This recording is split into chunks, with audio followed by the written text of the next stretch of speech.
Hello दोस्तों, कैसे हैं आप सब। सबसे पहले 100 के सब्सक्राइबर्स के लिए आप सभी का तहे दिल से शुक्रिया। आपके इतने प्यार और सपोर्ट को देखते हुए हमने आरसी ट्रक प्रोजेक्ट को फिर से शुरू कर दिया है। दोस्तों, हमारे चैनल से नए दर्शक भी जुड़े हैं, इसलिए आज हम इस प्रोजेक्ट के पहले पार्ट को एक बार फिर से दिखाएंगे ताकि सभी को प्रोजेक्ट अच्छे से समझ में आ सके। आगे की वीडियो सीरीज भी इसी तरह लगातार आती रहेंगी, तो जुड़े रहिए हमारे साथ। आज के वीडियो को हमने 4 भागों में बांटा है। सबसे पहले नंबर 1, स्क्रैप से पार्ट्स तैयार करना।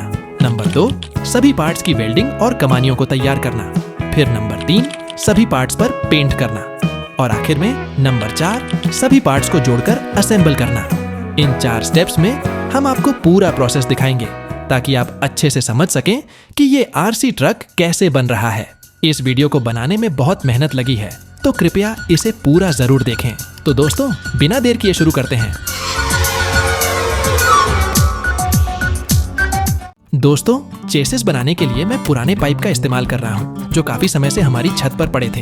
ये पाइप काफी जंग खा चुके हैं, लेकिन हमारे प्रोजेक्ट के लिए ये बिल्कुल सही है और इससे हमारे पैसे भी बच गए। दोस्तों, आइए पाइप कटिंग की प्रक्रिया पर चलते हैं। यहाँ मैं चेसिस के लिए पाइप काट रहा हूँ। ये ग्राइंडर मशीन भी हमने खास इसी प्रोजेक्ट के लिए खरीदी थी।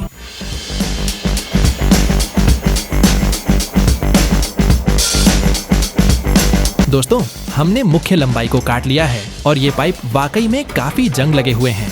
बस उम्मीद यही है कि ये बिना किसी दिक्कत के काम आ जाए।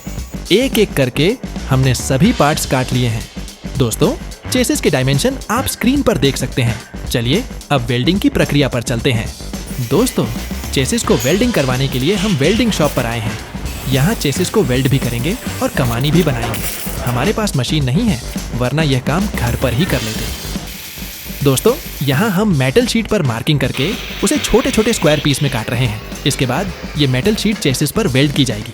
दोस्तों, अब हम इन मेटल शीट्स को एक एक करके चेसिस पर वेल्ड करेंगे। यहाँ पर मैं चेसिस पर निशान लगाई हुई जगह पर मेटल शीट को रख दूंगा और फिर हम मेटल को वेल्ड कर देंगे।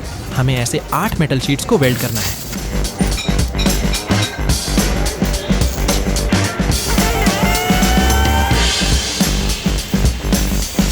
दोस्तों, आखिर में हम मेटल शीट पर ये बोल्ट वेल्ड कर देंगे। मेटल शीट को वेल्ड करने का फायदा यही है कि ट्रक का वजन बराबर तरीके से व्हील तक ट्रांसफर होगा। अगर हम सीधे बोल्ट वेल्ड करेंगे तो ट्रक पर लोड के दौरान ये बोल्ट जंग लगे पाइप को तोड़ देंगे। इससे सारा ट्रक खराब हो जाएगा। दोस्तों, यहाँ हम पट्टी पर निशान लगा रहे हैं, जिससे कमानी के लिए हैंगर शैकल बनाया जाएगा। बोलने में आसानी हो इसलिए हम इसे कमानी होल्डर नाम दे देते हैं। यहाँ पर हम होल्डर में ड्रिलिंग कर रहे हैं। दोस्तों, कमानी का शूट हम नहीं कर पाए क्योंकि वो बिना बताए ही बना दी गई थी। इसके लिए सॉरी। दोस्तों, चेसिस के सभी पार्ट्स बनकर तैयार हो गए हैं। हमने कैसे जंग लगे पाइप का इस्तेमाल करके काफी अच्छी चेसिस बना ली है। सभी पार्ट्स ठीक बन गए हैं, लेकिन कमानियों का पता चेसिस में लगने के बाद ही चलेगा। तो चलिए अब पेंट की प्रक्रिया पर चलते हैं। दोस्तों, यहाँ हम चेसिस पर ब्लैक पेंट कर रहे हैं। पेंट से चेसिस में एक नई लुक आ जाएगी और ये काफी शानदार दिखने लगेगी। दोस्तों, चेसिस पर पेंट हो गया है और अब सभी पार्ट्स देखने में काफी अच्छे और प्रोफेशनल लग रहे हैं। ब्लैक पेंट से चेसिस को एक दमदार लुक मिला है और अब ये पहले से कहीं ज्यादा आकर्षक दिख रही है। चलिए चेसिस असेंबल की प्रक्रिया पर चलते हैं। दोस्तों, यहाँ हम चेसिस में कमानी लगा रहे हैं क्योंकि ये पहली बार था जब हम कमानी लगा रहे थे, इसीलिए थोड़ी परेशानी का सामना करना पड़ा।